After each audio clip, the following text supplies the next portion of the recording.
Nagkalamat naman sa bungo ang 7 taong gulang na babae matapos iuntog ng paulit-ulit sa Caloocan.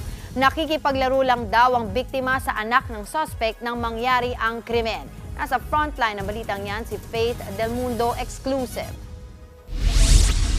Kritikal ang lagay ng 7 taong gulang na batang ito matapos gulpihin ng ina ng kanyang kaklase. Ang insidente nangyari sa mismong bahay ng suspect. Ang pangyayari nasaksihan umano ng mismong anak ng suspect na kalaro ng biktima. Naglalaro lang daw sila ng kaibigan niya. Tapos bigla pong dumating yung suspect natin. Tapos wala daw reason,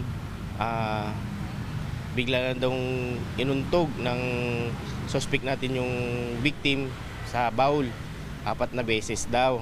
Then after nun, binuhat niya, tsaka hiniyugyug. Nang marinig ng kapatid ng suspect ang gulo, dali-dali niyang tinawag ang ama ng biktima. Takot po ako sa sitwasyon ng anak ko.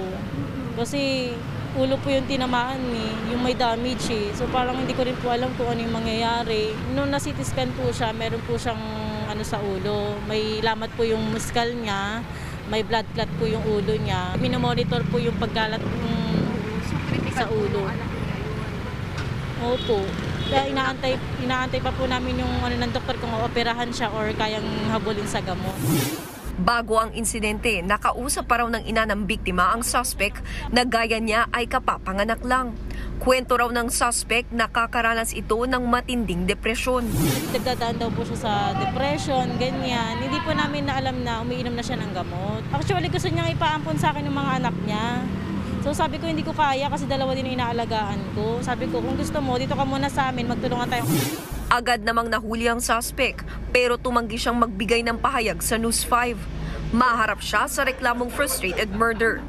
Nagbabalita mula sa Frontline, Faith Del Mundo, News 5. Mga kapatid, Dimples Romana po, kumpletuhin ang inyong umaga ng mga kwentong puno ng inspirasyon. Salubungin po ang bawat araw ng may ngiti at pag-asa. Kaya't mag-subscribe na po at mag-follow na sa aming social media pages ng News 5.